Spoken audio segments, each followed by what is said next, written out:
Assalamualaikum warahmatullahi wabarakatuh.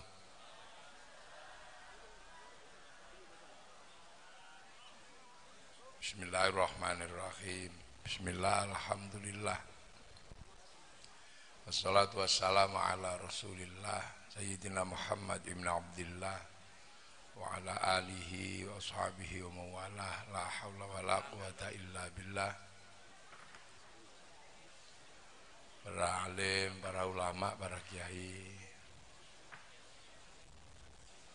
wabil khusus Sohibul Fadilah Wassa'adah Pak Yai Ahyatin Kauni, sarjana agama,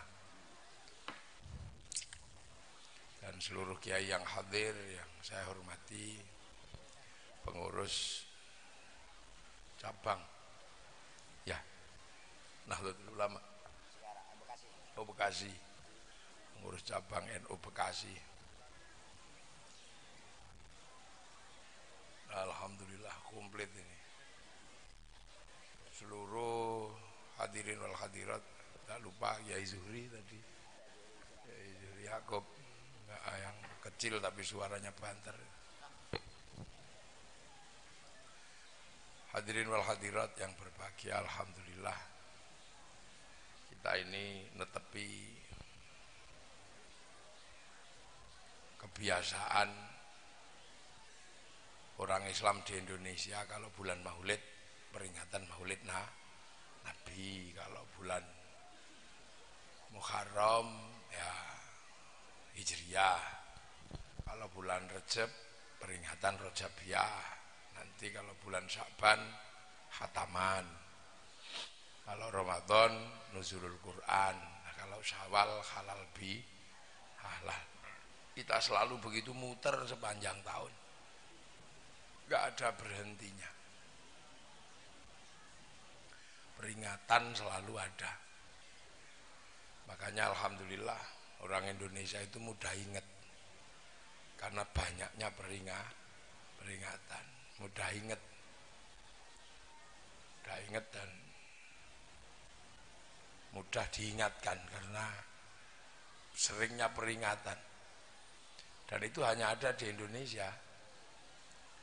Di Arab nggak ketemu kayak gitu. Di negara-negara Arab yang lain ya nggak ketemu. Bahkan di tetangga dekat kita di Malaysia nggak ketemu. Ya, cuman kita aja yang paling rajin. Yang paling rajin peringatan itu kan kita. Sampai nggak ada hentinya. Yang capek kiainya. Saya ini barusan pulang dari Kalteng, dari Kalteng, Kalbar, berapa tempat itu 3 hari. Terus sekarang ke Bekasi. Nanti malam jam 2 saya terbang ke Kendari. Terus ke Muna. Habis Muna ke Makassar. Habis Makassar terus ke Pesuruan. Jadi kiainya itu kadang ya agak capek. Kadang ya nggak mandi. Ya itu untung orang NU itu enggak terlalu memperdulikan kiainya mandi apa enggak mandi. Enggak terlalu memperdulikan kiainya itu wangi apa enggak wangi. Pokoknya yang penting iso kumpul, bisa ngaji, sedikit ada tertawa, ada guyon, ya sudah itu aja, itu khas santri. Makanya jangan heran kalau kemudian di mana santri berada itu Islam itu riang gembira. Islam itu menyenangkan.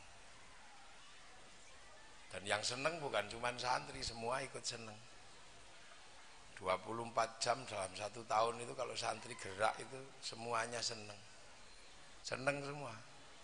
Bakul bakso ikut seneng karena bisa jualan. Bakul pentol cireng juga ikut seneng. Nah itu khas santri. Ada apa aja seneng. Ada orang hidup ya seneng, ada orang mati ya seneng, kumpul-kumpul. Pokoknya itu khas santri di Indonesia. Sehingga ada sesuatu yang sangat luar biasa. Dan itu kita menikmatinya akhirnya. Apa? Setelah ditinggal Rasulullah, Islam itu kan menyebar ke seluruh dunia. Setelah dari Arab, ada yang bergerak ke Eropa. Bahkan yang mimpin itu panglima perang, Tariq bin Ziyad. Gagah-gagah dengan senjata yang menakutkan. Ada yang gerak ke Afrika, termasuk sahabat Bilal, ada sahabat Salman. Ada yang bergerak ke Cina, termasuk dipimpin sahabat Sa'ad bin Abi Waqqas. Nah, ada yang bergerak juga ke Rusia. Ada yang bergerak ke sini. Nah, akhirnya kemudian uji material. Ya, setelah sekian lama, ada sesuatu yang paling menarik. Apa? Yang ke Eropa berhenti, macet, nggak bergerak lagi, bahkan masjid jadi gereja.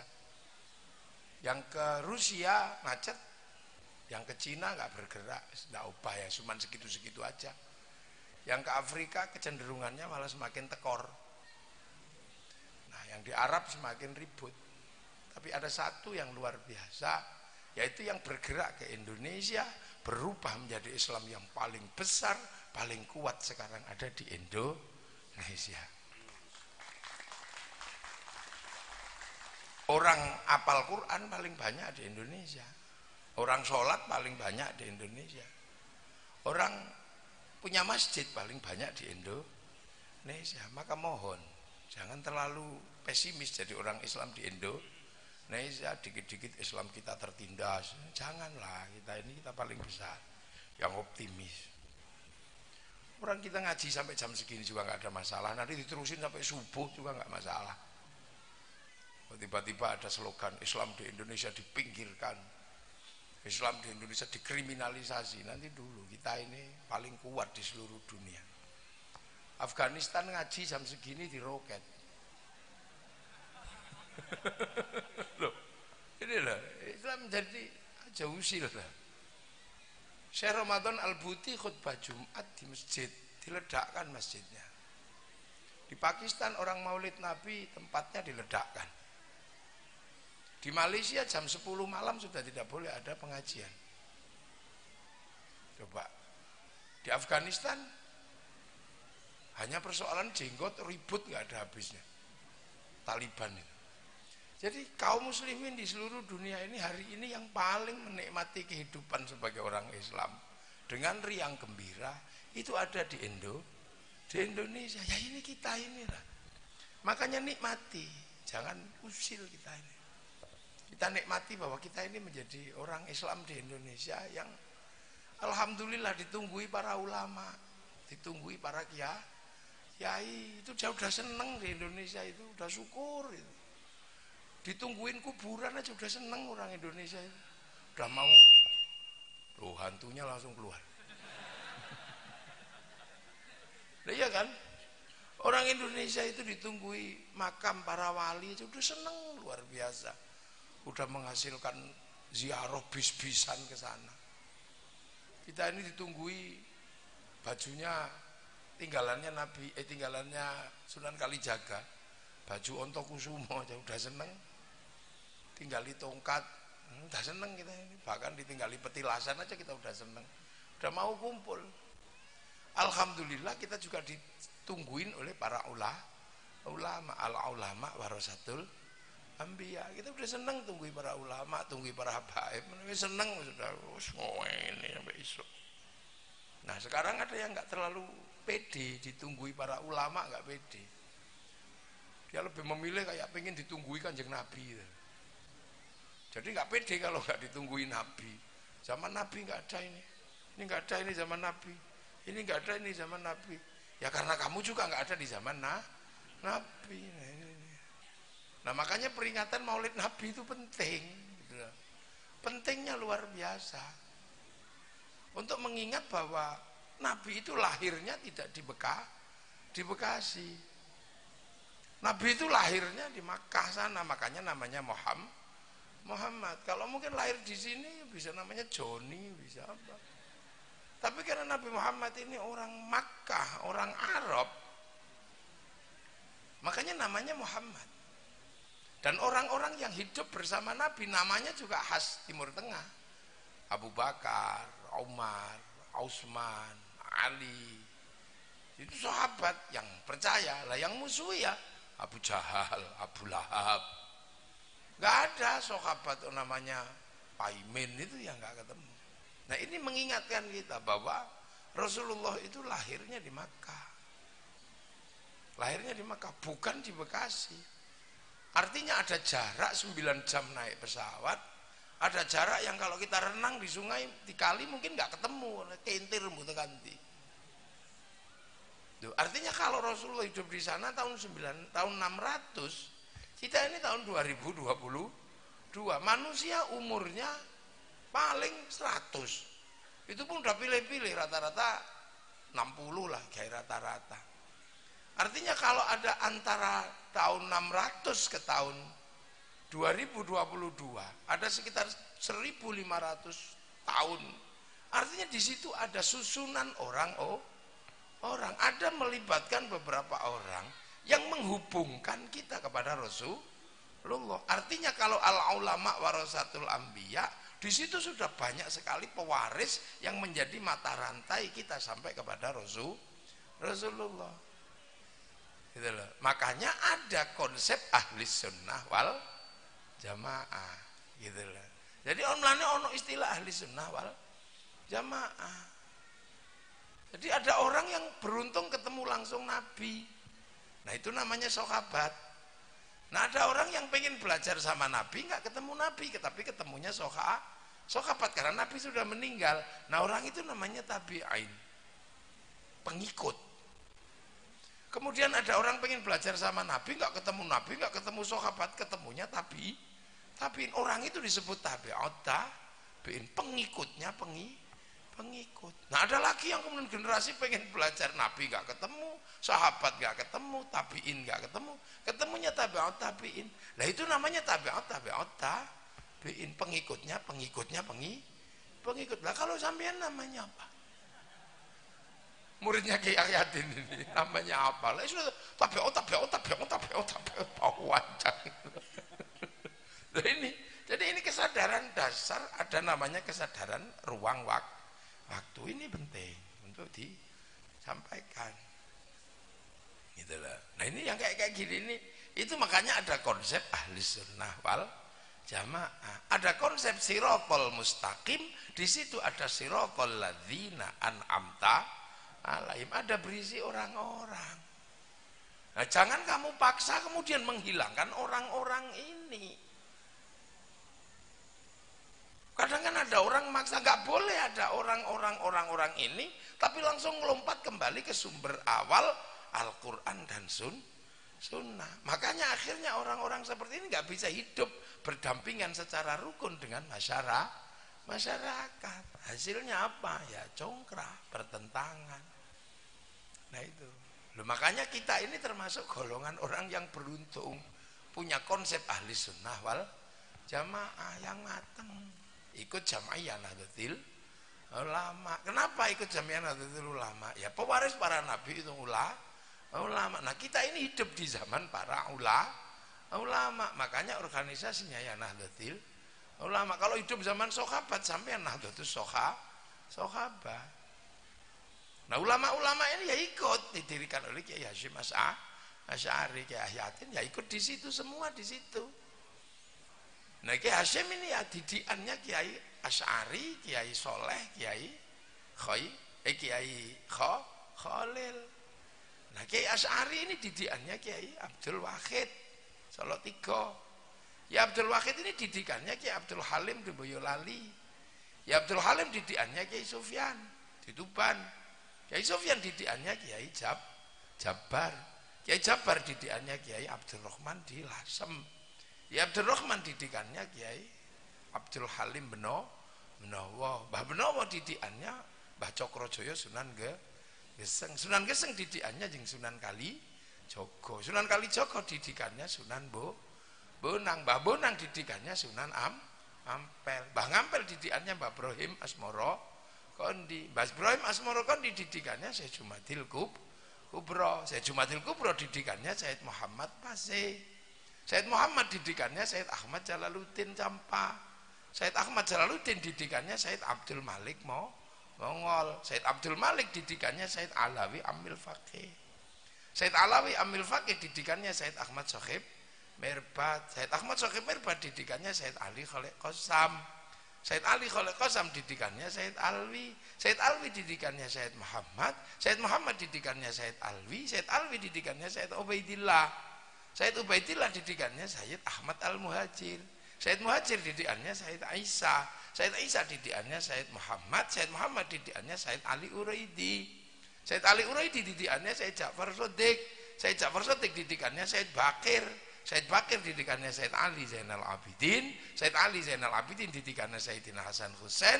Ini didikan siapa? Didikan Sayyidina Ali. Lah Sayyidina Ali dididik siapa? Dididik langsung sama Rasulullah Muhammad sallallahu alaihi wasallam.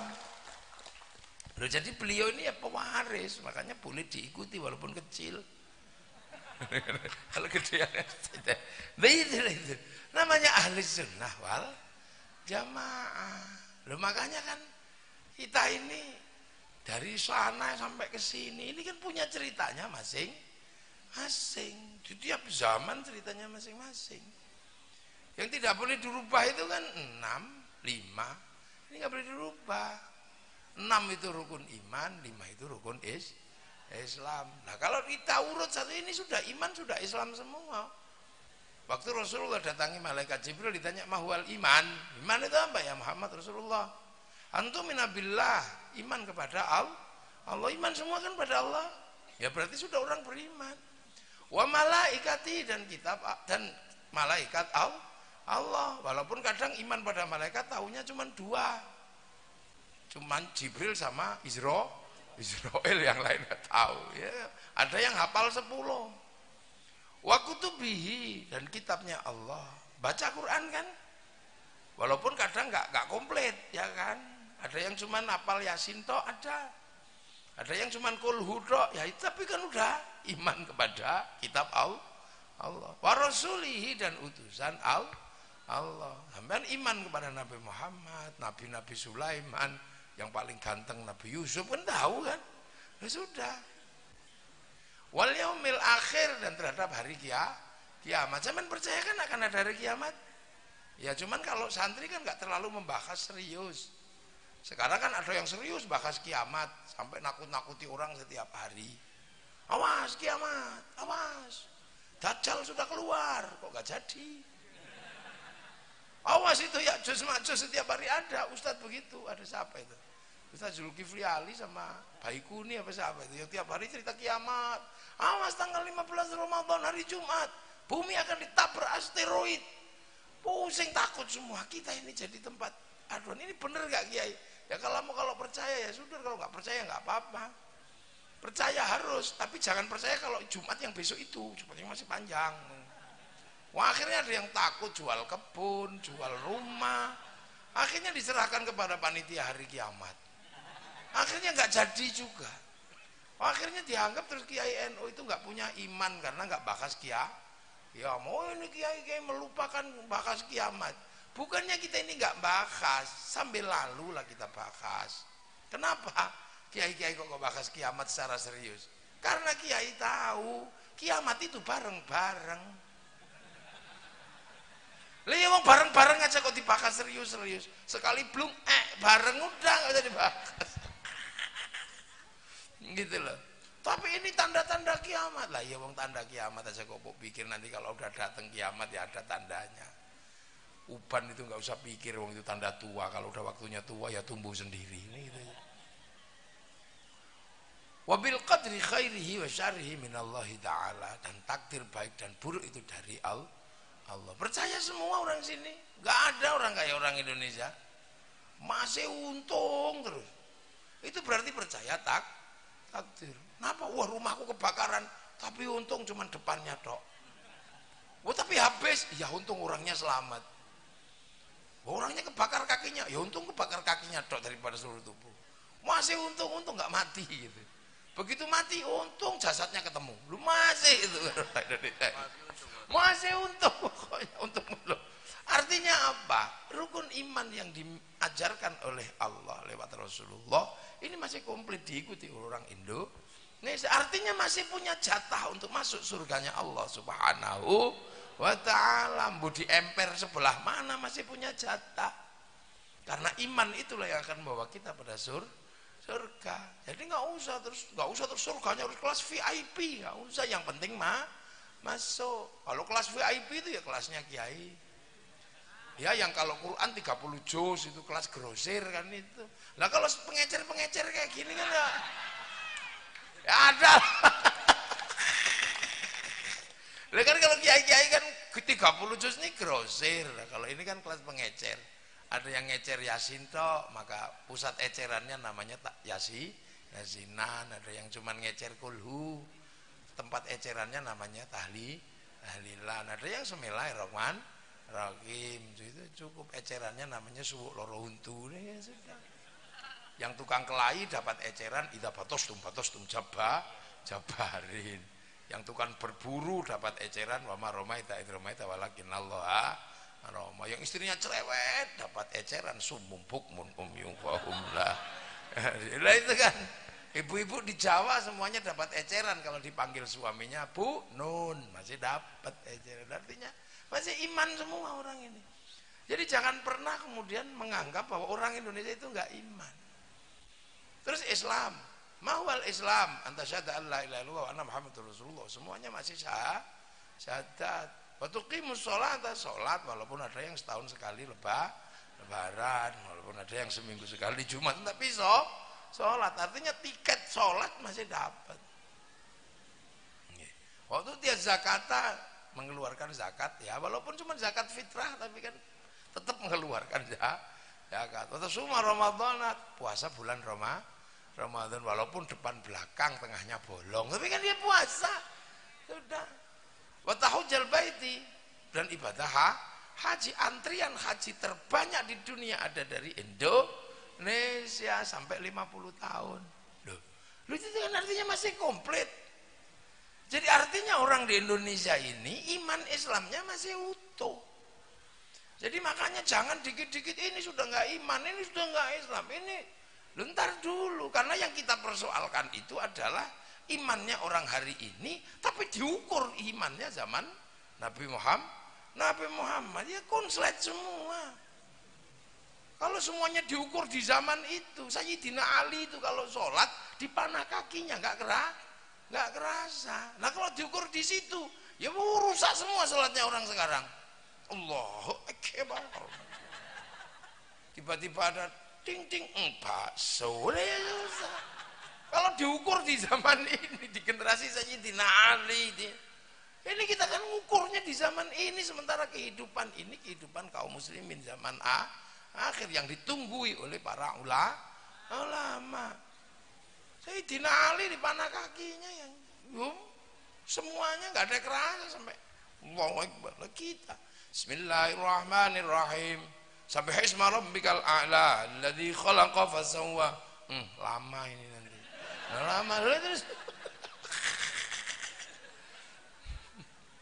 Lu ya kan gimana? Lu ya enggak? Allahu Akbar. Coba ada yang ngentut satu. Wow. Lu ya ukurannya gitu. Sayyidina Umar. Beraninya kayak gitu, berangkat perang. Kita ini ketusuk duri gitu. Iya. Wadi ngukur Sayyidina Umar beraninya luar biasa. Maka kita butuh sosok Sayyidina Umar. Iya itu diukurnya. Tapi bahwa Sayyidina Umar tidak pernah mengeluh terhadap istrinya, nggak pernah kamu contoh. Nah yo. Sayyidina Umar itu galaknya luar biasa. Nggak ada yang ditakuti. Itu yang selalu didengung-dengungkan. Tapi bahwa Sayyidina Umar tidak pernah sekata pun membalas perkataan istrinya, kalian diem, nggak pernah nyontoh.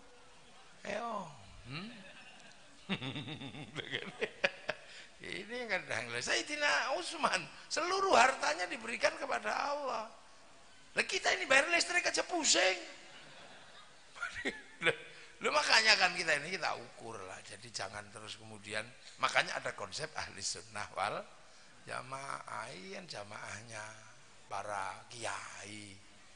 Lah kalau jamaahnya Nabi zikir gini, tek, itu ya wusul ke sana wong muridnya Nabi langsung masuk wifi-nya Nabi. Lah ini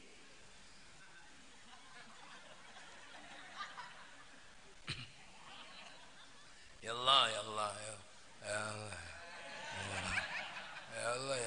Allah ya ya Allah ya Allah beres lama sekali gak rampung-rampung suwene beda ya sampean bayangkan makanya jangan udah ketinggian orang ngukur gitu. Makanya waktu sahabat itu diajari sholat yang kelas Sayyidina Ali ya bisa wong kelas Sayyidina Ali, tapi yang bodoh-bodoh Allahu Akbar ya sama kayak kita. Temennya disikut tuh, Allah kelihatan enggak tuh katanya. Ada ruame di belakang itu enggak mau sholat, akhirnya tongkrong. Akhirnya Rasulullah ngapain katanya enggak sholat, susah ya Rasul. Lalu kenapa? Tuhannya nggak kelihatan. Lah ribuan tahun kan sholatnya orang, ibadahnya orang Arab kan ada patungnya. Tiba-tiba terus kemudian diajari sholat nggak ada nampak, ya susah. Makanya terusannya mahwal iman, mahwal Islam itu ada mahwal ihsan. Anta'budallaha ka'annaka tarahu fa illam takun tarahu fa innahu yaraka. Beribadahlah kau kepada Allah seolah-olah kau lihat Allah. Kalau kau nggak lihat Allah, yakin Allah lihat engkau. Makanya kalau gitu aja bisa ya Rasul. Jadi sholat itu yang penting merasa lihat Allah. Coba ya ayo Allahu Akbar, ya tetap aja nggak kelihatan.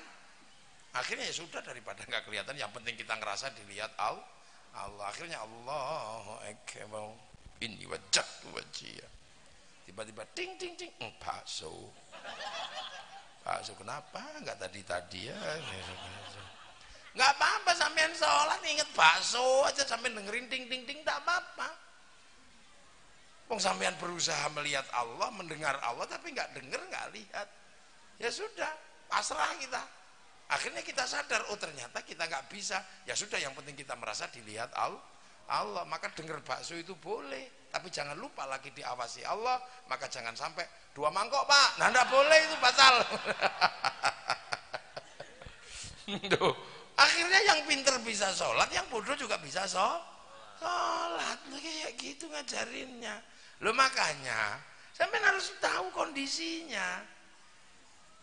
Kalau kondisinya umat sekarang ya disesuaikan. Zaman itu waktu ngajari Sayyidina Ali ya dengan cara Sayyidina Ali sholat yang khusyuk. Nanti kalau kamu sholatmu khusyuk, tak kasih serbanku, mau yang hijau mau yang merah terserah, pilih.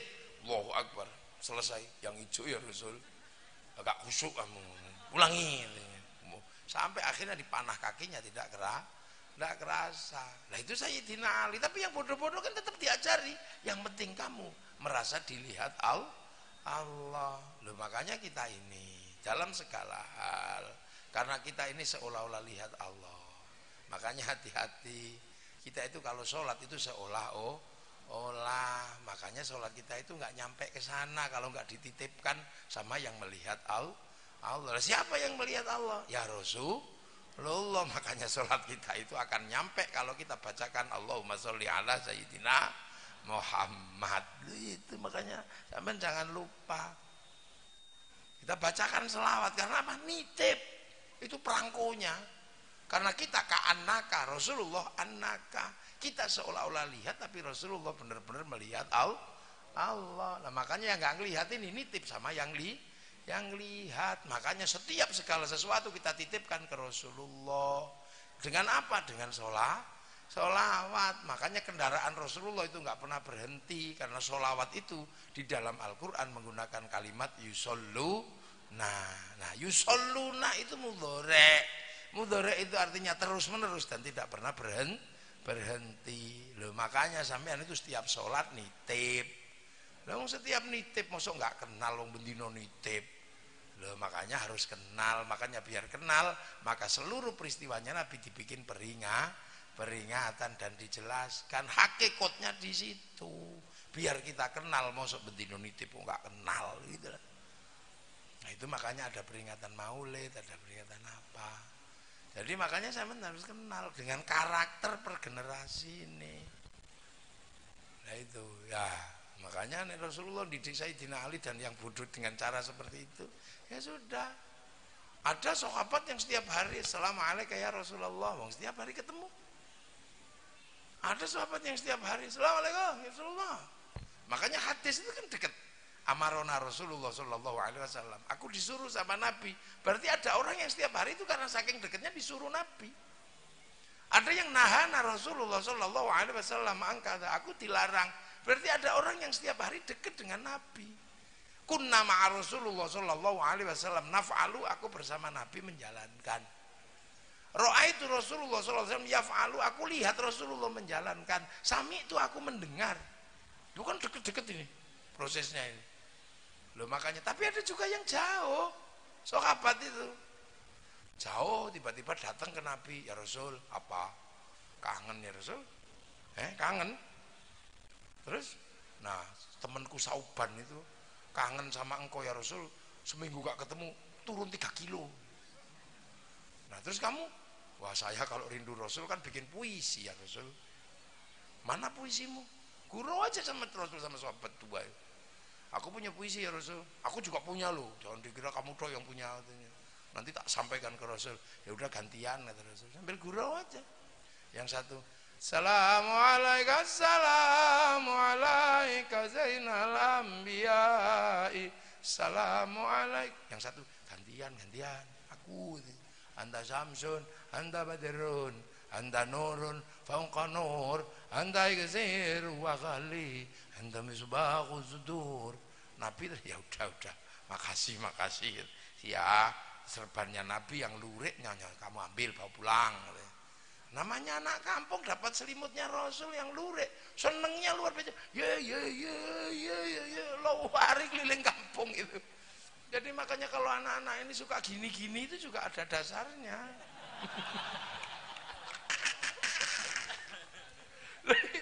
Dikejar sama sahabat yang lain. Kamu nyuri ya? Lo enggak, aku nggak nyuri. Tadi aku muji-muji Rasul nggak dimarahi, malah aku dikasih ini. Sumpah pis. Gitu. Kalau nggak percaya besok yuk rombongan. Nah, akhirnya hari berikutnya rombongan datang ke Rasulullah sak kampung. Assalamualaikum. Tapi di antara rombongan ada yang bawa kendang, bawa duf, tung rame. Sahabat Ali masuk, seru. Sahabat Utsman masuk, seru. Lagi seru-serunya sahabat Umar masuk. Lah emosi ini apa ini, tangtung bikin pusing aja katanya. Akhirnya kendangnya dibanting, pecah, udah. Diam semua. Ini mau Sayyidina Umar siapa yang berani? Makanya ada orang mengatakan bahwa terbangan itu tidak boleh kalau baca sholawat, karena Sayyidina Umar banting kendang, banting terbang lah. Makanya yang belakang itu siapa yang ngajari itu? Wah, ada terbangan di sini. Ya ini yang ngajari. Loh itu, ya enggak apa-apa. Itu enggak boleh itu. Versi Sayyidina Umar. Tapi kan ulama ahli sunnah wal jamaah seluruh sahabat kan bisa jadi hukum. Di situ ada 3 dan 1, yang 1 nggak suka Sayyidina Umar. Tapi sahabat Ali, sahabat Utsman, Rasulullah nggak ada masalah. Ya di voting aja 3 lawan 1. Ya 3 lawan 1 ya yang benar yang menang yang 3, makanya nggak apa-apa terbangan pakai selawat, pakai terbangan dengan gitu. Loh, jadi jangan ngotot. Sahabat macam-macam. Setelah diteliti, sahabat Umar ternyata memang masalahnya bukan syar'i, masalahnya orangnya nggak seneng nyanyian. Orangnya tadi kan gawala. Wala kalau baca Quran semua orang depis gini. Bismillahirrahmanirrahim. Nggak ada yang bunyi. Kalau sahabat Utsman halus. Bismillahirrahmanirrahim. Kenapa tadi nggak bilang Allah? Lah berarti sampai ini nggak suka sama yang keras-keras, makanya ikut NU. Ya berarti lembut memang. Sayyidina Utsman lembut. Sayyidina Umar Bismillahirrahmanirrahim. Murah, nggak ada yang ditakuti selain Allah, Rasulullah dan istrinya tadi itu. Lah ya kan, pokoknya Cikarang banget deh. Lah ada kayak gitu, makanya ya. Nah, makanya ada kisah di dalam kitab Qudul Jenza Arajulun ila Umar bin Khattab. Ada laki-laki datang ke saya, enggak disebutin di situ itu. Siapa? Ternyata itu Abu Dzar. Abu Dzar itu kepala suku, panglima perang, kaya, ganteng. Tapi punya istri satu, cerewetnya luar biasa. Kata Abu Dzar ini, ya Allah, pusing aku punya istri kayak begini. Mau tak tukar tambah cah? Tapi sebelum tak tukar tambah, aku tak main ke Sayyidina Umar lah minta nasihat. Datang ke Sayyidina Umar. Sampai di tempat Sayyidina Umar, ternyata Sayyidina Umar lagi diomeli punya Atikah. Sayyidina Umar diem aja. Iyalah, makanya dodok pintu. Assalamualaikum. Salam. Siapa itu? Abu Dzar ya Umar. Ada apa sore-sore tumben kesini? Nggak jadi, sama aja. Lah itu. Wah, Sayyidina Umar itu galak, nggak ada yang ditakuti. Nggak ada yang ditakuti. Loh, makanya Sayyidina Umar itu waktu itu ditanya sama Abu Dzar, ya Abu Dzar, ternyata kamu kok tahan diomeli istrimu. Lah Bunyai Atikoh ini di belakang dengerin. Apa jawabnya suamiku? Kalau jawabannya nggak enak, cakar lagi ini. Kenapa kau tahan ya Umar? Iya, ngomelnya istriku, marahnya istriku seperti itu tidak sebanding dengan kasih sayangnya pada anak-anak dan keluarga. Loh, ya nyes gitu. Coba kalau jawaban iya kayak radio rusak, wah itu marahi lagi gitu. Nah itu yang jarang dilakukan. Kita ini penakut tapi galak sama perempuan. Makanya kita susah menumbuhkan generasi yang hebat. Generasinya emosional, marah-marah terus. Nggak ada generasi yang cerdas gitu.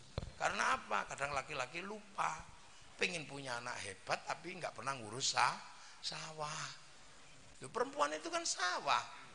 Pemilik sawahnya laki-laki. Nah kadang suruh numbuhin tanamannya, suruh bagus tapi sawahnya nggak pernah diurusi. Di mana mau tumbuh tanaman bagus wong sawahnya dibiarin terlantar? Betul, Bra? Oh, gitu. Ini tak sampaikan nanti.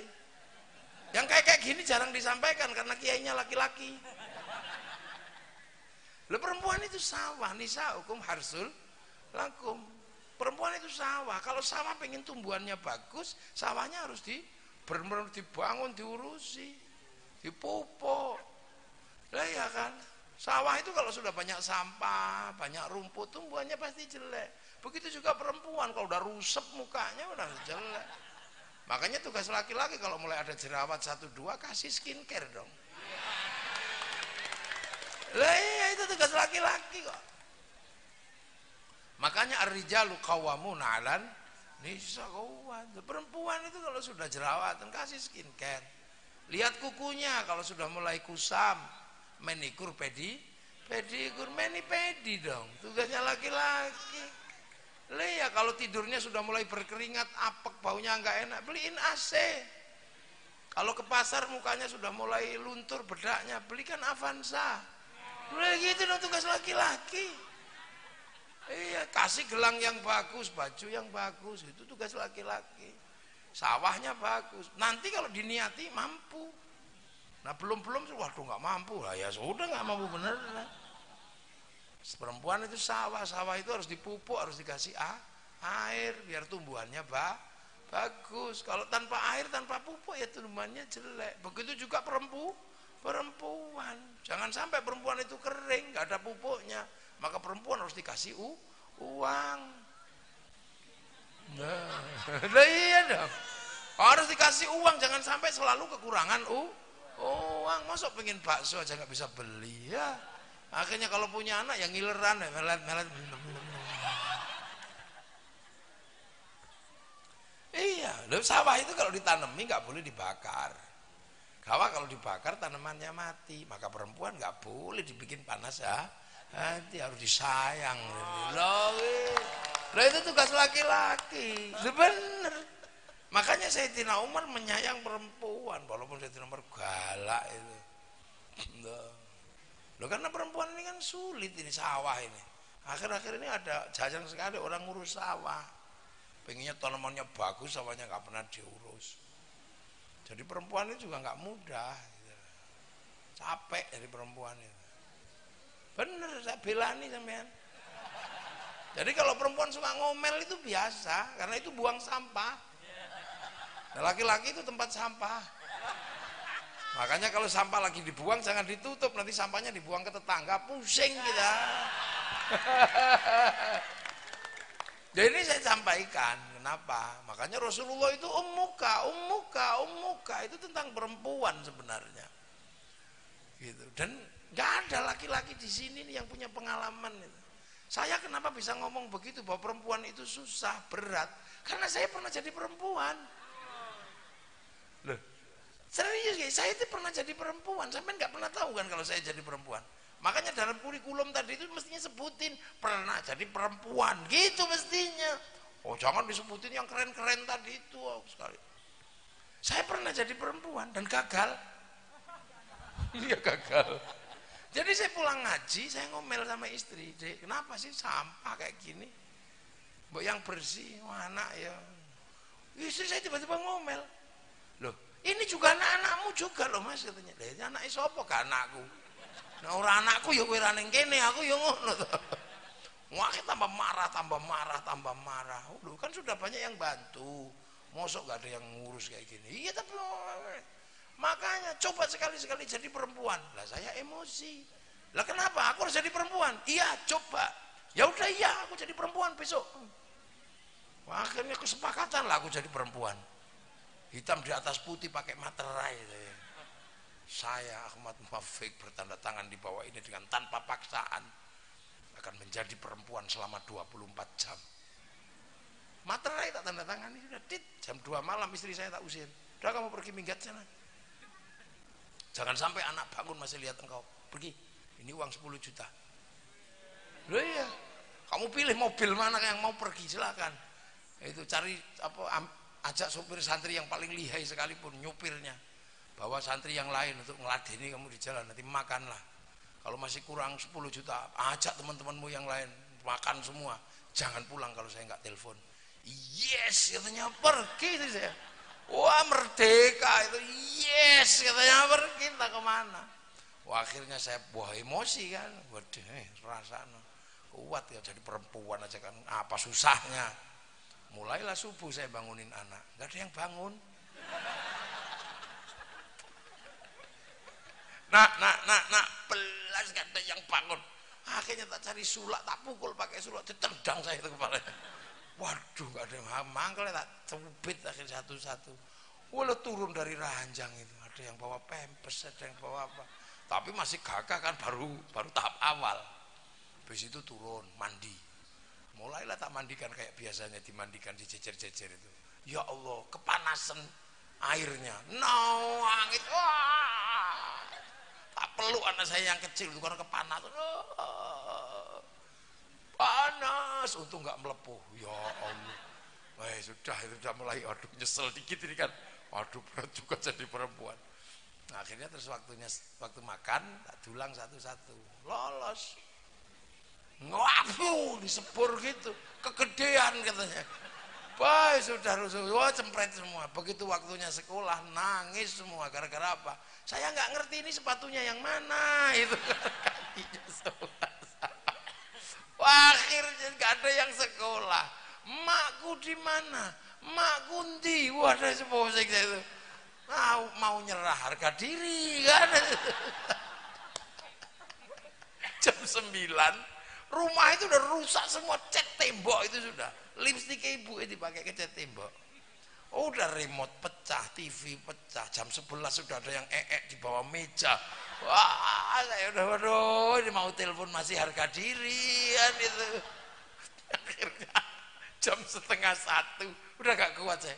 Udah lepas, enggak peduli harga diri saya udah. Kepala saya udah segede helm rasanya itu. Enggak, akhirnya tak telepon. Assalamualaikum. Enggak jawab istri saya itu. Enggak waalaikumsalam, langsung nyerah nih ye katanya. Iya, akhirnya aku udah pulang dari tadi, aku yakin Mas Pati nggak kuat. Iyo, ampun aku gak kuat. Wah akhirnya teko samping itu langsung tak pegang tangannya, tak ambung ping pitu. Udah semenjak itu saya nggak pernah ngomel lagi. Ternyata jadi perempuan itu berat.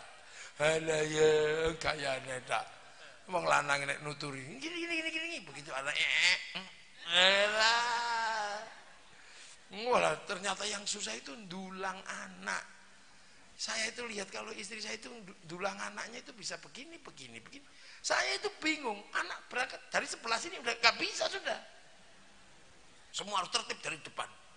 Nah, padahal ibunya itu anaknya dari belakang ya bisa deh. Ini bisa. Ternyata itu juga susah. Terus yang kecil tidur minta diiringi.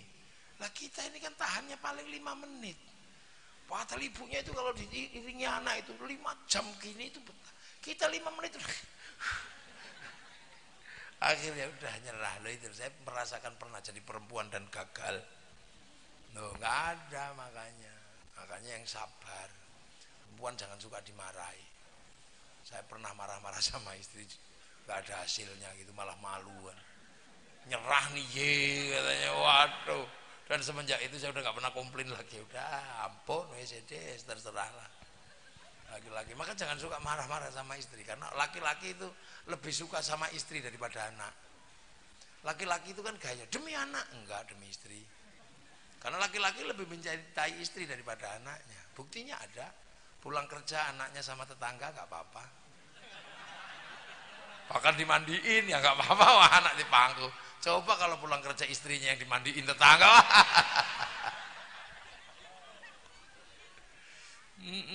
Loh ini kan lah itulah.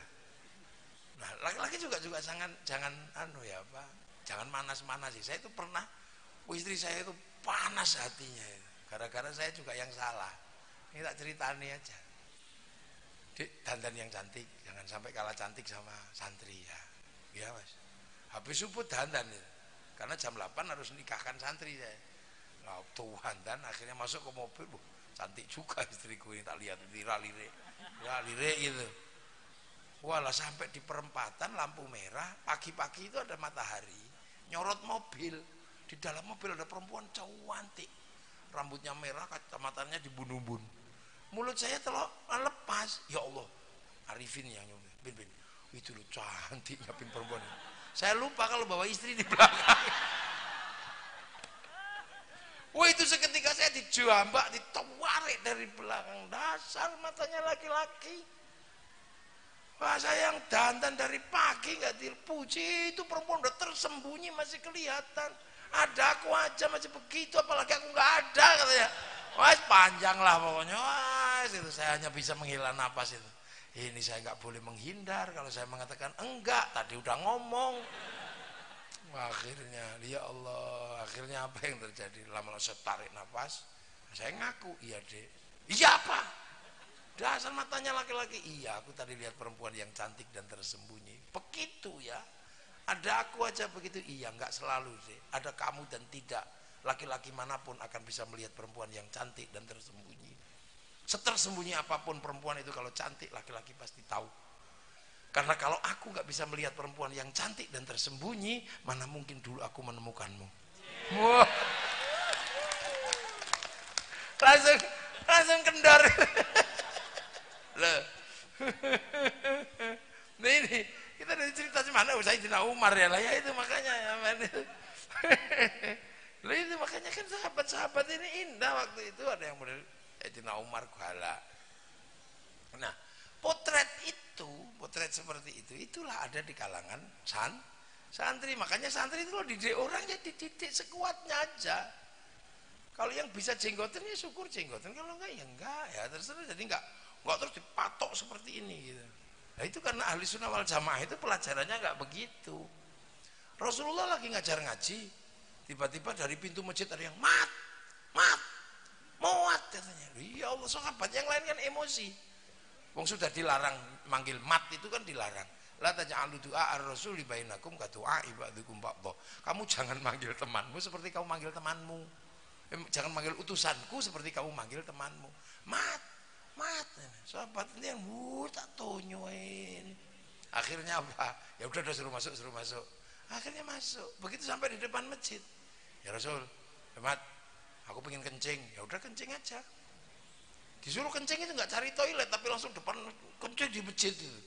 Sahabat Umar nggak tahan, tawarik pedang mau dipotong kepalanya. Terus jangan Umar, gini-gini juga santriku tapi dari kampung sana.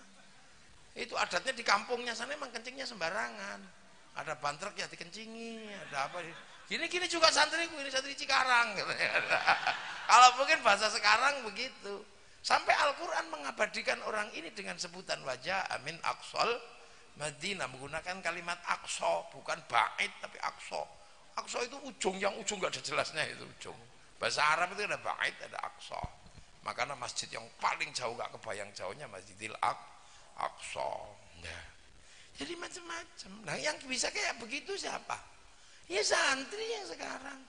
Loh, makanya kemudian ada cara-cara dan metode-metode yang akhirnya terjadi di Indonesia, dan itu kita bisa nikmati. Kita bisa nikmati, jangan dipaksakan. Dan itu pelajaran dari mana? Ya pelajaran semenjak awal. Makanya peringatan itu menjadi penting karena orang terus tahu pangkat dan kedudukannya. Lah umatnya Nabi, pesantrinya Nabi ya kalau dipanggil sholat ya pasti langsung datang. Nah kalau santrinya kiai dipanggil ya nanti dulu. Makanya kadang kita adzan zuhur setengah tiga kan gitu sambil nunggu. Robana, Robana. Masih gak datang ya tombo hati.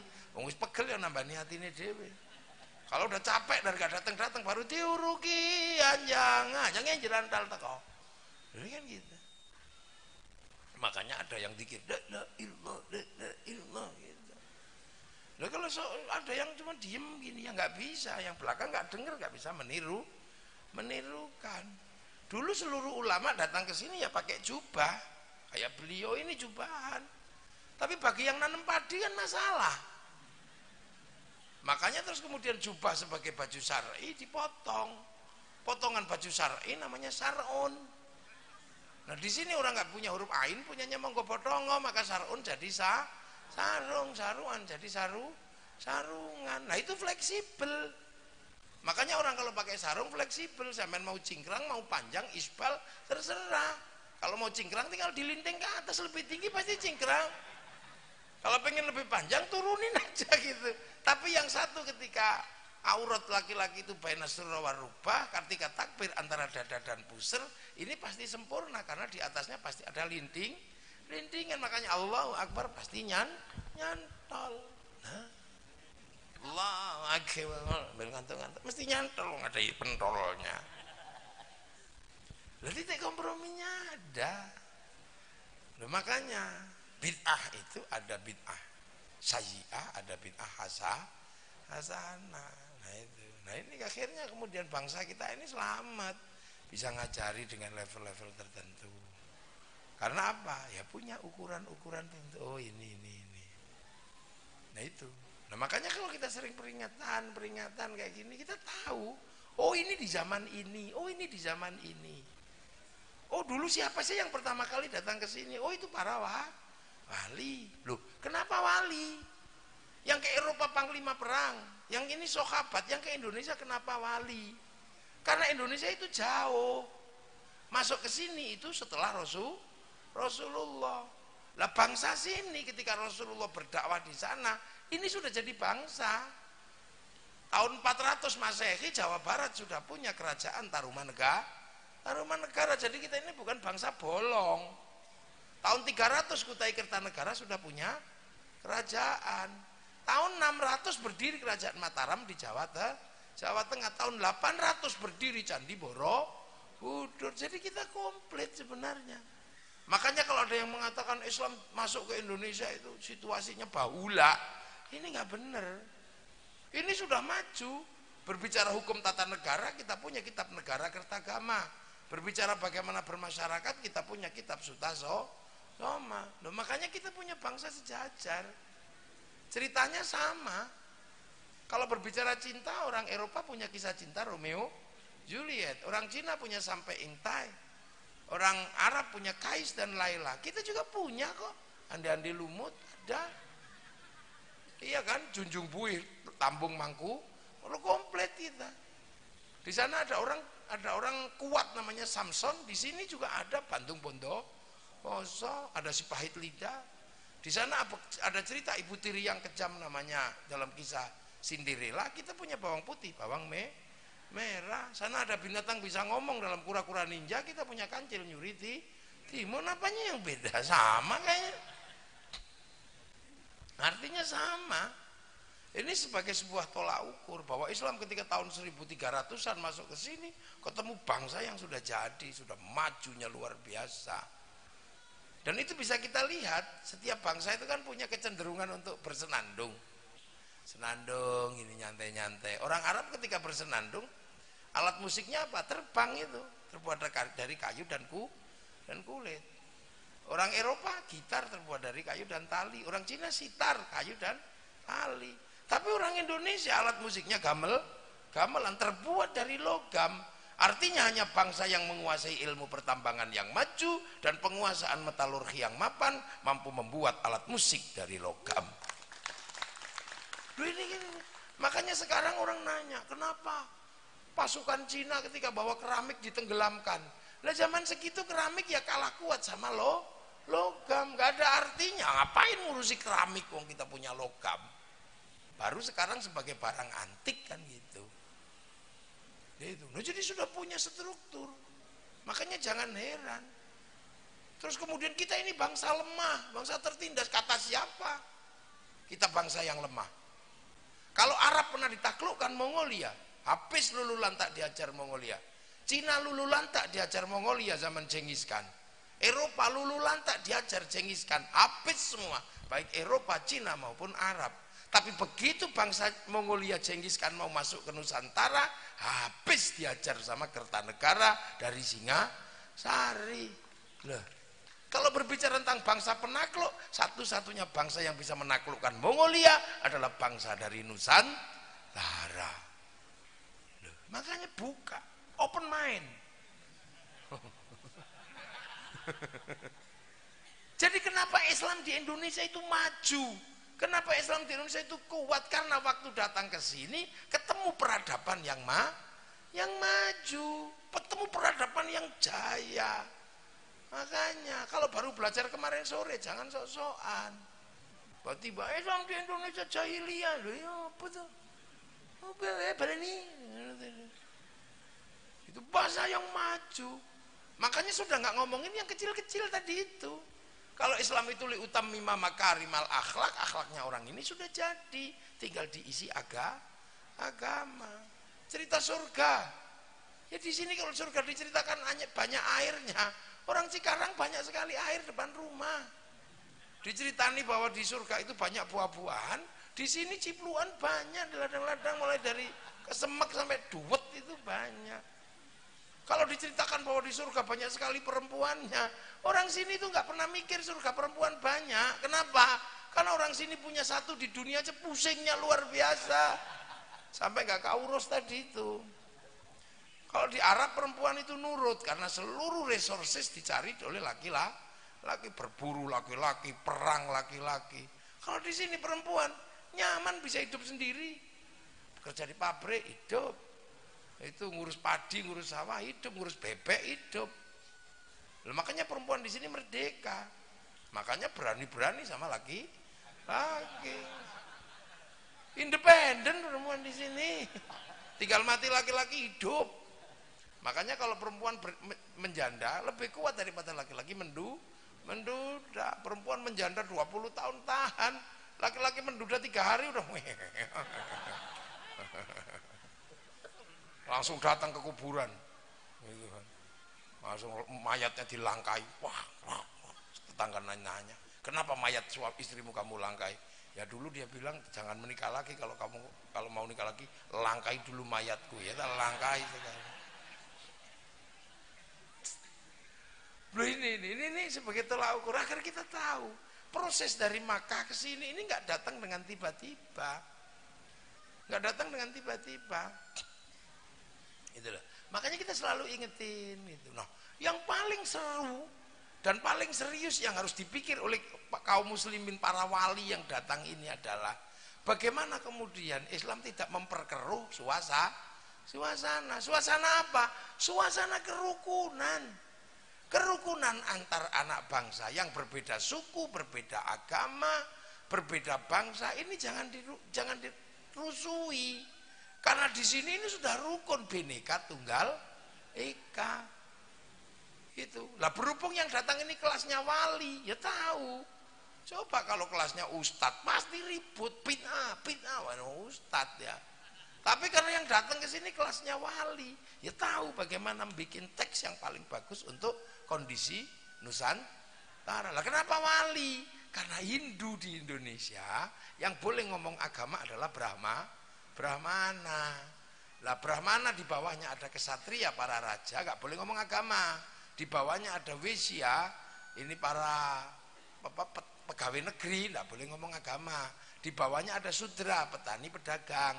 Sekaya apapun kalau petani pedagang nggak boleh ngomong agama karena dia Sudra. Yang boleh ngomong itu Brahmana. Yang kelas Brahmana itu dalam Islam namanya wali.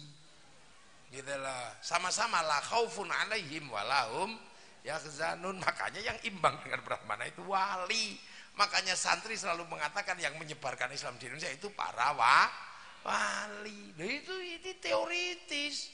Nggak kok ngarang, maka yang lain saudagar itu ngarang. Karena nggak mungkin orang Hindu mau diajak ngomong agama oleh saudagar. Nah, inilah. Nah, itu makanya kemudian para wali ini selalu ditanya, loh itu referensinya apa? Mana referensi yang menjelaskan wali melakukan pekerjaan? Wali itu kalau bikin sesuatu tidak perlu baca buku. Wali begitu menghadapi keadaan gini langsung browsing, langsung download. Wali itu suka download kemana? Ke harddisknya Allah di sana namanya Lauhil Mahfuz. Langsung duduk gini aja download. Qalu rabbuna Allah tsumma istaqamu tatanazzalu alaihimul malaika alla takhafu wala tahzanu. Jadi gini 3 tahun gini. Makanya tuh downloadannya besar, wifi-nya besar, paketannya besar. Nah kita nggak pernah download ya nggak punya paketan. Ya Allah paketan. Makanya kita ini kayak handphone yang nggak punya wifi tapi suka kirim-kirim gambar, kirim berita, penyebar hoa. Nah kalau nggak punya wifi ya ke warung cari wifi gratisan .co.id. Ya sama kan manusia kirim doa, kirim fatihah, kirim bacaan Quran. Nggak punya wifi, ya sudah kita pakai wifi gratisan. Wifi-nya siapa? Wifi-nya Nabi, wifi-nya wali, ila ruhi, ila hadrati, namanya tawassul, wa ila jami'il muslimin langsung al-fatihah, gitu, langsung share it, karena pakai wifi-nya Nabi. Wah nggak nyampe, masuk doa kok dibagi orang sedunia. Loh jangankan doa, sepak bola aja nyampe. Loh kalau ada Liverpool main sepak bola cuman 1 orang yang syuting ini tuh, sama dia dinaikkan ke satelit oleh satelit dibagi ke seluruh dunia. Bagiannya sama, jamnya sama. Makanya orang kalau nggak percaya doa bisa dibagi, orang itu nggak punya TV. Loh kan gitu. Loh. Makanya kita ini suka cari wifi di petilasan mana, di petilasan mana, kan sama. Nah kalau kita cari wifi yang paling gede ya online kan gitu. Online kemana? Ya ke Mekah sana. Fawalli wajhaka syatrul masjidil haram. Lah di sana ada apa? Ada pusat wifi, ada makom Ibrahim, petilasannya Nabi Ibrahim ketika online. Nabi Ibrahim kan waktu online. Rabbana inni askantu min dzurriyyati biwadin ghairi dzi zar'in 'inda baitikal muharram. Rabbana liyuqimus sholata faj'al afidatan minan nasi tahwi ilaihim warzuqhum minats thamarati la'allahum yashkurun. Waktu online begitu punya wifi bekas telapak kaki, namanya makom Ibrahim. Lah Nabi Ibrahim online di situ kenapa? Ya karena di situs pertama dunia, di awwala baiti wudi'a lin-nasi lalladzi bi Bakkah mubaraka wa hudal lil alamin. Jadi caranya makanya kita ziarah cari wifi kemana itu cari wifi, syukur-syukur dapat wifi gratisan kan lumayan, kita online kita browsing.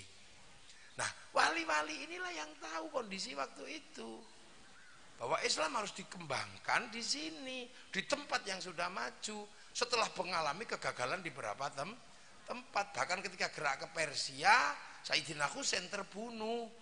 Coba setelah itu kekuatan Islam berubah menjadi kerajaan di zaman Yazid bin Muawiyah. Padahal Rasulullah itu mencita-citakan hidup berbeda-beda tapi saling bertanggung jawab. Lah akhirnya begitu ketemu masyarakat Nusantara, oh disinilah cara menerapkan kembali konsepnya Rasul, kullukum ra'in wa kullukum mas'ulun an ra'i. Yati kalian semua adalah ra'iyah, yang hidup harus saling bertanggung jawab antara yang mimpin dan yang dipimpin.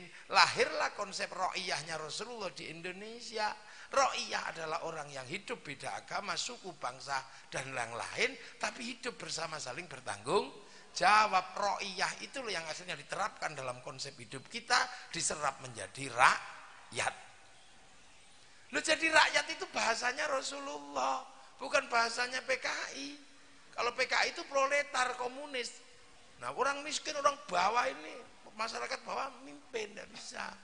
Terus kemudian yang satu people, ada Vox Populi, Vox Dei, suara mayoritas, suara Tuhan. Makanya orang kalau kemudian semakin kompleks mengatasnamakan Tuhan, itu juga jadi diktator mayoritas. Makanya bangsa ini karena ra'iyah, pernah dibawa ke kiri oleh PKI, pernah dibawa ke kanan oleh gerakan DITI, dua-duanya gagal karena ra'iyah itu hidup di tengah-tengah dalam perbedaan suku, bangsa dan agama, tapi tetap hidup saling bertanggung jawab. Nah itu Rasulullah, kullukum ra'in wa kullukum mas'ulun an ra'iyati, di Indonesia diserap ke bahasa kita menjadi rakyat. Makanya konsep rakyat itu tidak mengkafirkan orang. Nah, kenapa kiai-kiai nggak ngafirin orang? Karena kita ini ra'iyah atau rakyat, dan satu-satunya bangsa muslim dunia yang sanggup mengambil kalimat ra'iyah untuk mendisiplinkan warga bangsanya hanya muslim Indonesia.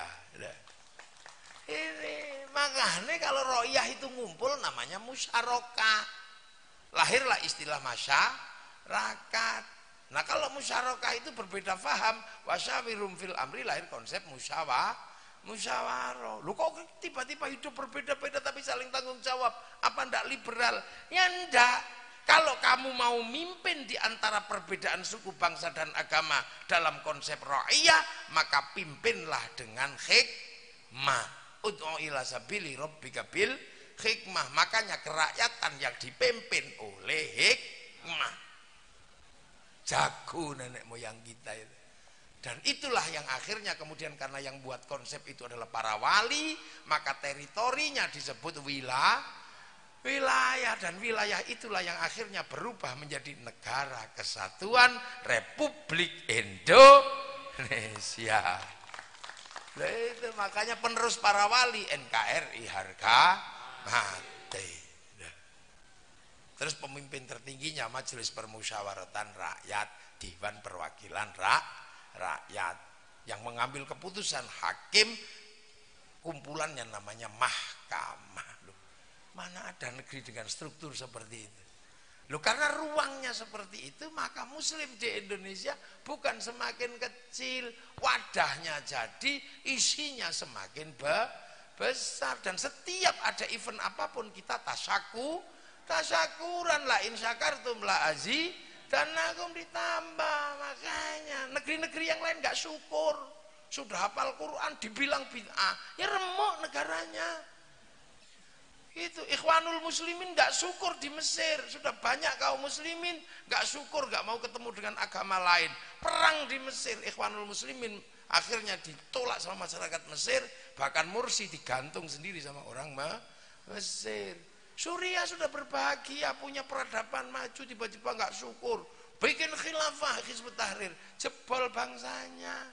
Taliban ribut masalah jenggot, bedil-bedilan nggak ada habisnya. Ini syukur semua.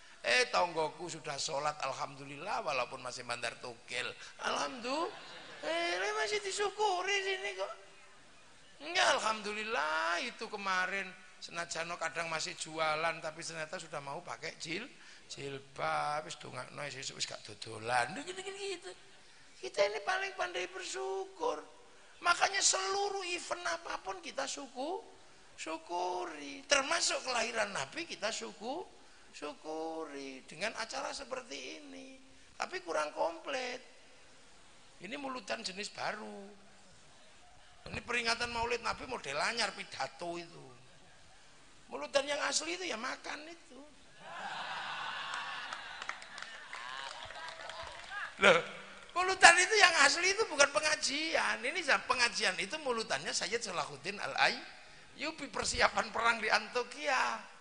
Kalau mulutan yang asli makan, makanya tadi itu saya lihat ini makanannya kok nggak ada.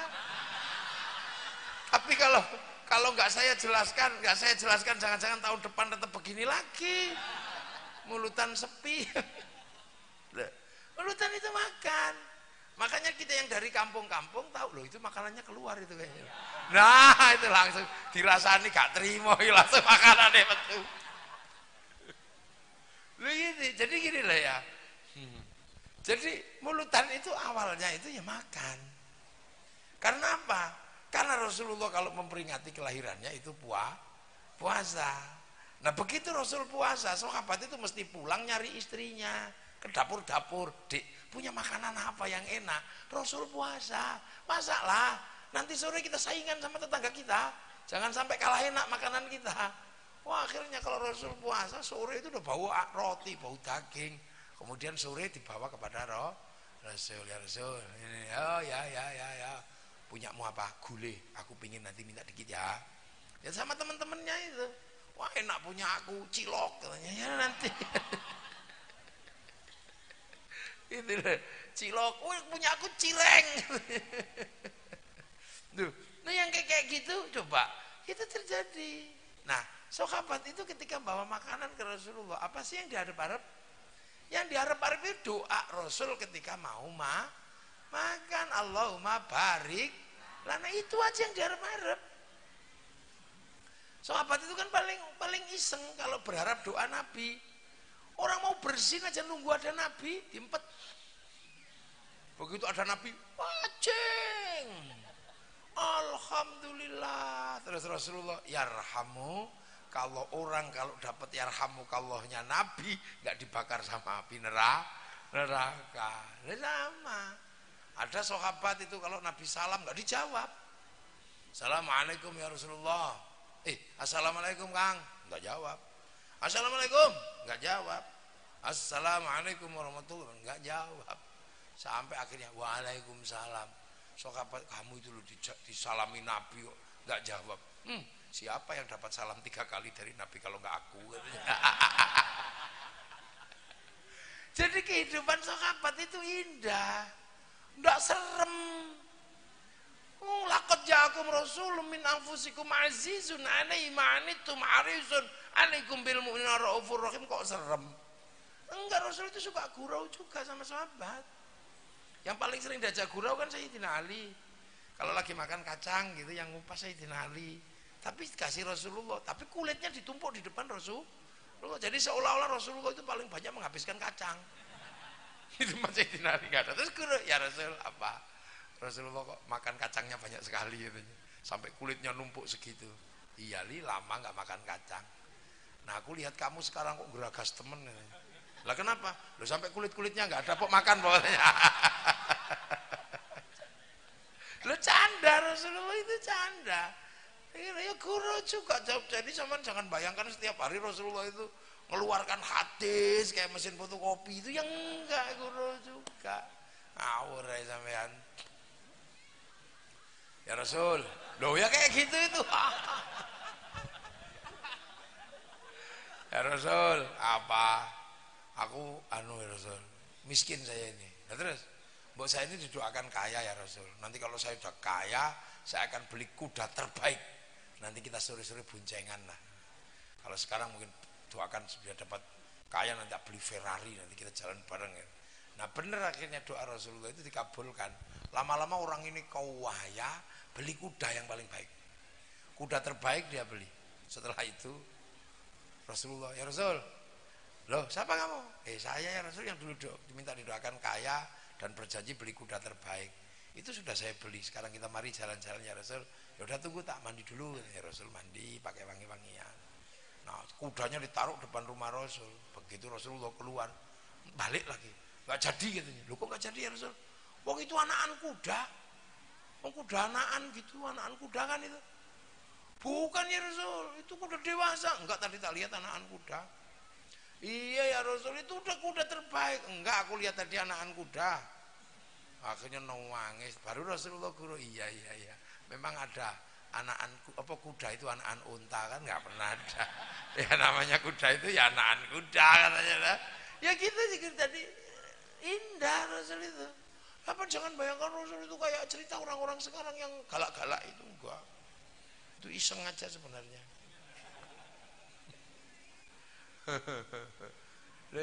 Makanya Rasulullah itu kadang ini nah sahabat itu datang ke Rasul bawa makanan. Nanti kalau sudah diincip Rasul satu-satu, Rasul doanya Allahumma barik. Nah, maka makanan-makanan yang sudah disentuh Rasulullah dan sudah didoakan Allahumma barik berubah menjadi makanan barokah. Makanan barokah itu kalau sudah masuk ke dalam tubuh jadi barokah, jadi daging barokah. Nah, daging barokah itu enggak dibakar oleh api neraka, makanya barik lana itu wakina ada benar. Ya. Nah itu makanya setelah dimakan agar orang titipannya daging barokah banyak, maka sebagian dibawa pulang namanya berkat. Ya. Lah ini bahasanya masih bahasa Arab kok musyrik-musyriknya di mana? Makanya orang Jogja itu kalau mulutan itu dandangnya 1000. Satu dandang 2 kilo beras, berarti 1000 dandang ada 2 ton beras. Makanya tumpengnya segede menara masjid. Dipikul 100 orang, terus akhirnya lawari berebut tumpeng, ada yang kakinya masuk tumpeng, ada yang apa. Namanya sekaten gitu lah. Nah, nanti bawa pulang punya anak enggak laku-laku nikah kasih makan itu, punya saya macam-macam. Punya suami yang enggak terlalu kuat menek lagi, dilungkeri kacang panjang gitu kan ada. Nah ini barokah gitu loh. Nah ini yang akhirnya dicontoh sama nenek moyang kita agar semua orang ketitipan makanan barokah. Maka dalam setiap maulid Nabi yang didahulukan adalah mendatangkan makanan barokah. Loh apa makanan bisa nyimpen doa? Ya jangankan makanan, kaset aja bisa nyimpen suara, flash disk saja bisa nyimpen gambar. Loh makanya orang-orang cantik yang nggak mau di I love you kasih makanan. Isi dengan doa innahu min Sulaiman wa innahu bismillahirrahmanirrahim. I love you. Makanya santri itu walaupun kadang jelek-jelek istrinya cantik karena Lah makanya calon-calon lurah itu takut makan sesuatu yang enggak tahu asal usulnya. Kalau enggak tahu asal usulnya takut santri itu. Apa calon lurah itu. Jangan-jangan makanan itu isinya doa linggis. Begitu dimakan gitu. Itu kan masakannya sendiri, masakannya sendiri bisa berubah dimakan setelah didoakan. Loh kalau itu urusannya laki-laki perempuan itu sama. Tapi ketika masuk KUA didoakan Allahumma barokallahu laka wa baraka alaika, keluar dari KUA nilainya berubah padahal barangnya masih sama, andeng-andengnya belum ganti. Tapi nilainya berubah jadi suami istri jiwit pahala nepuk bokongnya pahala melontrokne katoke pahala Lah ini kan Loh, makanya ibu-ibu itu yang orang di dapur ini pinter-pinter bikin tabarruk makanan. Kalau ada setiap acara-acara gini tabarrukan makanan, bawa makanan. Punya anak diajarin tek kapur sekilo kok ora nyantol blas, ambil air dan makanan, bacakan ya Fatahu ya Alim, kasihkan. Punya anak kalau dikasih makan tambah sehat, ya sudah ambil makanan doakan pakai ya Hayyu ya Qayyum. Punya anak kok kelahian suka kelahi diajari ngeyel, bacakan ya Allahu ya Latif. Punya suami kok pengen kawin lagi, ya ambilin. Loh iya ambil makanan. Doakan ya Rahman ya Rahim ya jangan malah kopak kopi itu. Rahman ya Rahim, bila perlu diinstal lagu kenangan berdua. Apabila ku ingat dirimu sambil jatuh berderai air mata jatuh dikit gak apa-apa. Apabila ku ingat dirimu di saat bersama hidup sengsara makan sepiring kita berdua. Tidur pun setikar bersama. Lu gitu. Diinstal pakai lagu, angkat idonicu. Sudah kasih. Yang mudah-mudah hanya dirimu yang bisa membuatku tenang. Tanpa dirimu aku merasa hilang dan sepi. Makasih. Loh ini. Makanya kalau dalam setiap maulid besoklah kita barok makanan yang enak. Biar semua yang hadir kebagian makanan barokah. Lah orang sekarang enggak paham. Kita barok makanan, bikin makanannya enggak enak. Udah nasinya kering, minyak keriting, tahunya ambu apek gitu. Akhirnya begitu habis ditabaruk waktunya dimakan ya enggak enak. Wong bikinnya enggak enak. Akhirnya dibawa pulang kasih ayam. Akhirnya ayamnya sing barok. Nah ini rumus dasar. Makanya dimanapun saya kalau lihat mulutannya citnya luar biasa citnya itu. Citnya itu kalau mulutan Ramadan Kadyrov sebagai presiden keluar istana bawa gelas. Semua orang kalau lihat gelas itu nangis karena itu gelas pernah dipakai minum oleh Rasulullah. Habis itu di belakangnya diikuti oleh jeep-jeep, mobil-mobil mewah. Nah paling belakang itu nak muda-muda begini naik motor gak ada knalpotnya, gitu. Setelah itu berhenti di depan istana di lapangan makan semua di situ. Ada gunungan buah, ada gunungan daging, makan semua di situ. Untuk apa? Bertabarruk agar di dalam dirinya ada makanan barokah. Lah ini yang sudah mulai dilupakan. Makanya kalau bisa mulutan itu dioplos. Satu mulutan model lama yang namanya makan, yang kedua model baru namanya pidato lah, berpidato makan. Nah itu baru komplit cus. Lah itu makanya orang Indonesia ini punya tradisi itu. Nah persoalannya sekarang adalah apa yang bisa kita lakukan ketika ditinggali oleh para wali yang namanya bangsa. Apa yang kita lakukan untuk menjaga konsep ro'iyah ini dalam kerukunan? Ya akhirnya para kiai selalu menjaga kerukunan. Yang lain udah mulai nggak rukun apapun bid'ah, tapi kiai masih rukun. Dijaga jadi hubul waton, minal iman. Itu nggak ngomong dok, dijaga, dibiayai. Bikin pengajian itu biaya untuk menjaga kerukunan, doa. Yang lain sendiri-sendiri. Para kiai kalau berdoa masih bareng-bareng. Kiainya doa, santrinya amin, amin, amin. Kalau kecapean, amin. Kiainya paham, walhamdulillahirabbil alamin. Begitu yang doa semakin banyak diajak ke alun-alun Cikarang, namanya Cikarang Istighosah, zikir akbar Cikarang. Dan kalau sudah seperti ro'iyah terlibat tanpa pandang bulu agamanya apa, bisa terlibat dalam doanya para ulama. Ada yang terlibat karena jual bakso, ada jual balon, ini semua terlibat. Pom bensin laku bensinnya, odong-odong laku. Akhirnya apa? Kebersamaan terjaga, roda ekonomi berputar kuat. Loh ini carane wala yakhuddu ala tu'amil miskin. Ini siapa? Liani sudah nggak mau jagain KRI dengan cara itu, tapi menikmati kebersamaan dan keindahan dalam persatu. Itu jenenge gosop ya itu. Biayaim mau malah alo-alo. Solawat ini kan sesuatu yang bisa dilakukan sendiri-sendiri di masjid sana. Gaya solawat, marhaban ya nurul aini, marhaban jaddal Husaini, Allah marhaban. Masjid yang sana wassalamun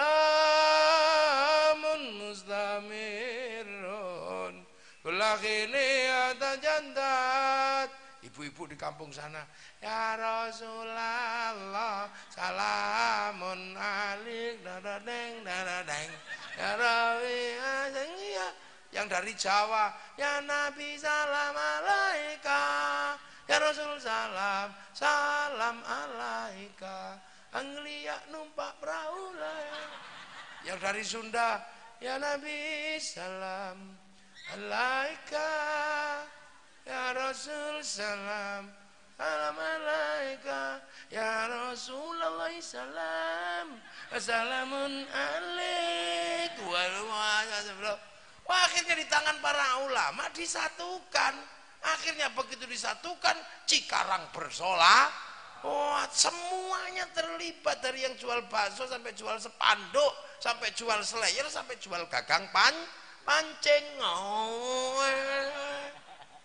itu kalau yang datang kok dilalah Habib Syekh, Habib Bidin, kain putih laku semua. Kalau yang datang mafia solawat dari Jawa Tengah itu yang hitam, ya kain hitam laku semua. Ya no gini. Yang satu, segala yang ada dalam hidupmu jos.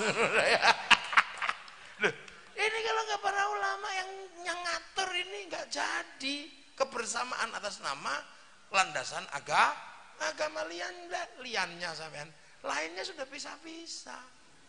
Ada orang mati yang masih kumpul siapa? Para ulama. 3 hari sampai 7 hari sampai 100 hari sampai 1000 hari, setahun khol masih kumpul. Kalau sudah seperti itu, ayam laku, anggur cino laku, besek laku, kresek laku, roda ekonomi berputar, son laku, tukang foto laku, tukang syuting laku.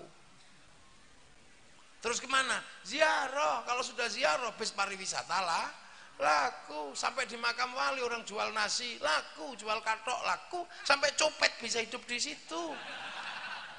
Wah, ini siapa yang punya mekanisme sosial seperti ini? Begitu sampai di makam, rukun, nggak ada makam kelahi, rukun semua, satu pojok, la ilaha illallah, la ilaha illallah, la ilaha illallah. Ini belum selesai, pojokan sudah sallallahu ala Muhammad sallallahu alaihi wasallam. Nggak ada yang gantian gitu, yang enggak, biasa aja. Pojoknya lagi sudah ila kadratin Nabi Mustafa Muhammadin sallallahu alaihi wasallam Fatihah. Ini pojoknya. Satu bis lagi duduk di pojok, ngawiti ingsun. Sebelah lagi pojok, ibadallah rijalallah aghizuna li ajlillah wa kunu aunana lillah azanallah bifadlillah. Rukun. Satu lagi datang nggak banyak orang, sendirian, rawapi gitu. Tiba-tiba kemudian semua orang curiga, jangan-jangan ini copet katanya. Begitu lama-lama akhirnya buka jaketnya, bet, ada speakernya. Rombongan dari Cikarang ditunggu di bis. Loh, mekanisme sosial seperti itu yang merukunkan semua orang. Siapa yang punya kalau nggak santri, kalau nggak Nahdlatul Ulama. Loh, makanya Indonesia masih aman nyaman karena masih ada mekanisme kerukunan orang yang dibangun oleh para ulama. Dan santri biasa, kiai dibagi 2, kiai sakti sama kiai kurang sakti. Kiai yang kurang sakti kayak saya ini nggak dibatasi, karena bisa dibatasi, diinterupsi. Gus wis bengi prai, wah ya berhenti saya. Tapi kiai yang paling sakti nggak ada orang berani itu siapa? Kiai kalau sudah khutbah Jumat, udah ada yang berani itu. Sopo interupsi tep rawani sampean ayo. Udah ada yang berani, kena ansitu wasma'u wa'tiu rahimakumullah. Udah ada yang berani komplain. Faman laghaw fala jum'atalah. Meneng nek ra trimo ngantuk turun. Lah itu kiai paling sakti ya kalau sudah khutbah Jumat.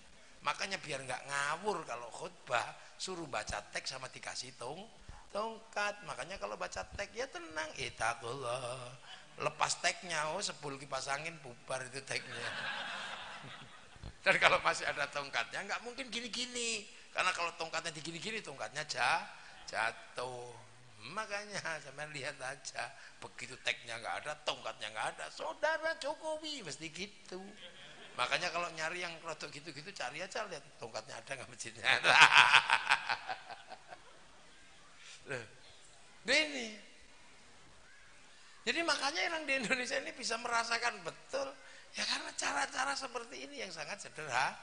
Begitu itu mulai diudek-udek, mulai diganggu dengan alasan itu tidak ada di zaman Rasulullah, ya sudah mulai lihat, mulai ada sengketa, ada perbedaan, ada perpecahan, dan harus diuji. Cara-cara seperti itu sudah membuat kehancuran di Timur tengah. Yang sini biarlah dengan cara ulama yang santun, dalam konsep ra'iyah, dalam konsep musyarakah, dalam konsep musyawarah. Untuk apa?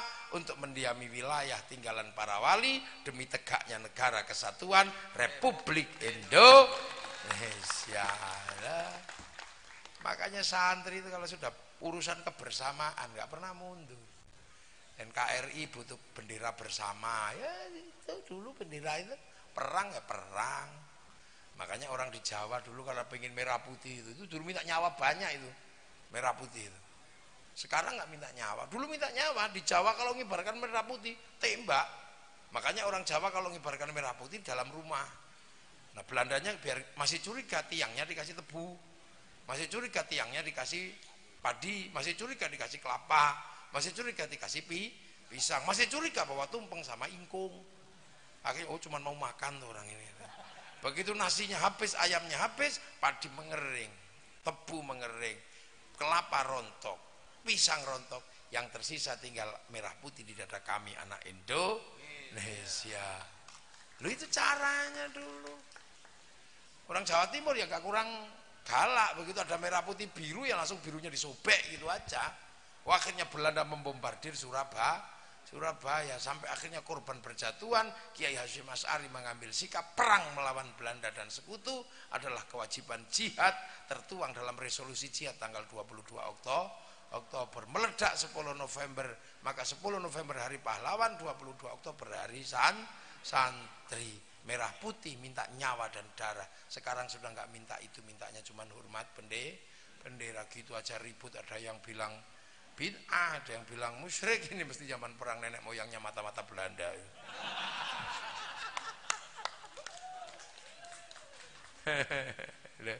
ini kan punya. Loh, akhirnya kita merasakan sekarang jadi orang Islam paling enak ya di Indonesia, riang gembira, nyaman, kumpul bersama yang lain, bersatu dalam perbedaan, luar biasa.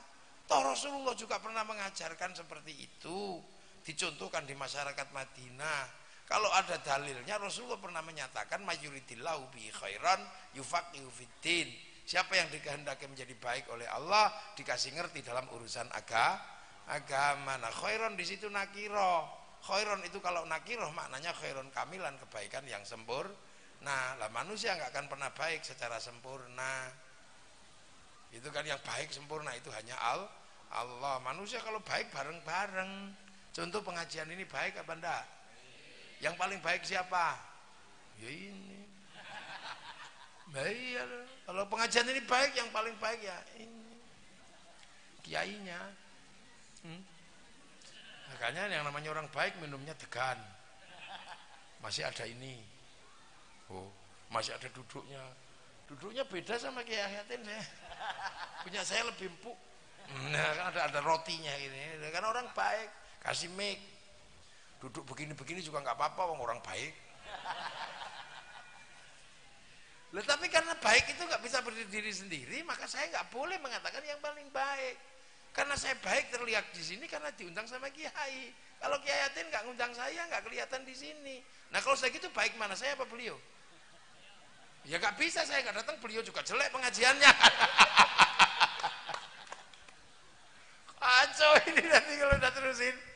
Loh, nah kalau sampean ikut-ikutan yang baik kami Kiai, loh kok kami kenapa? Loh karena kami mau datang. Kalau kami nggak datang ini namanya bukan pengajian. Nah apa? Cek sono kan ya susah. Jadi baik itu nggak pernah berdiri sendiri, dia bareng-bareng. Makanya bolak-balik para sepuh dulu menyatakan bahwa makan aja doanya Allahumma barik lana. Kenapa bukan barikli? Karena makan itu banyak orang yang terlibat. Ayo makanya masuk surga itu bareng-bareng. Makanya orang ngaji juga sama, Kiai ngajar sholat. Sholat itu nutup aurat itu adalah kain. Kiai nggak bisa mikir urusan kain itu urusannya pabrik kah? Kain diurus sama Cina, udah mau. Kiai ngajar wudhu sekarang pakai air itu urusannya sanyo sama pipa. Wudhu diajarkan Kiai, pipa sama sanyonya urusannya Mas Pion. Ayo, Kiai ngaji pakai mobil, suku cadangnya urusannya Aisin. Loh ya itu namanya kehidupan. Kiai ngajar ngaji, diajari haji ke Baitul Haram. Ke sana pakai pesawat. Yang haji orang Islam, pesawatnya diurus Yahudi. Kalau Yahudi mati semua, kita pergi haji renang. Woi, makanya kita jangan kita kadang tidak mikir. Jadi hidup itu biasa-biasa aja, bersama yang lain bareng. Ini aja yang bikin ya siapa plastiknya. Yang paling halal itu di sini tuh ya ini. Degan. Tapi ada sedotannya ini. Kan gitu. Loh ya tapi kalau pakai sedotannya nggak bisa, gimana caranya? Sedotan yang bikin Cina. Terus ini pelatok-pelatok pakai golok terbuat dari pir mobil buatan Jepang. Kalau mau yang paling halal dan paling murni sekarang ada. Nek ana udan mangapong.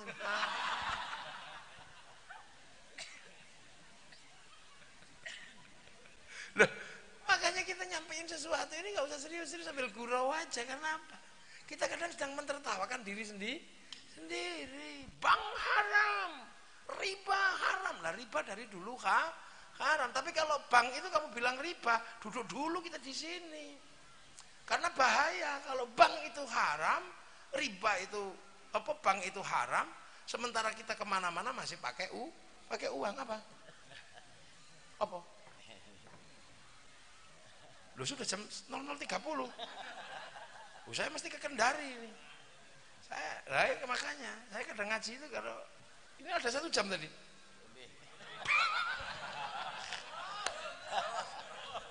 Pesawat saya jam 2. Jam 2 saya mesti ke Kendari.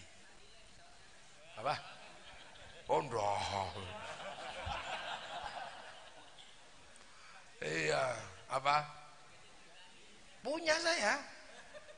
Iya, kalau pesawat pribadi aja ada, tapi nggak enak nggak bareng-bareng. Kan kita ahli sunnah wal jamaah, jadi bareng sama jamaah yang lain. Punya saya kalau pesawat aja, gampang, masih ada harganya aja kok. Duit juga masih ada yang nyita. Ya tak suruh istighosah ya Yatin beres. Kalau Yatin jet. Ya udah kapan-kapan kita lanjutkan ya. Ini panitia pesawatnya udah komplain. Ya ini nggak enaknya, makanya kan bener kan kiai yang bisa diinterupsi. Kayaknya nggak perlu dibatasi. Coba nah, kalau saya khutbah Jumat ada.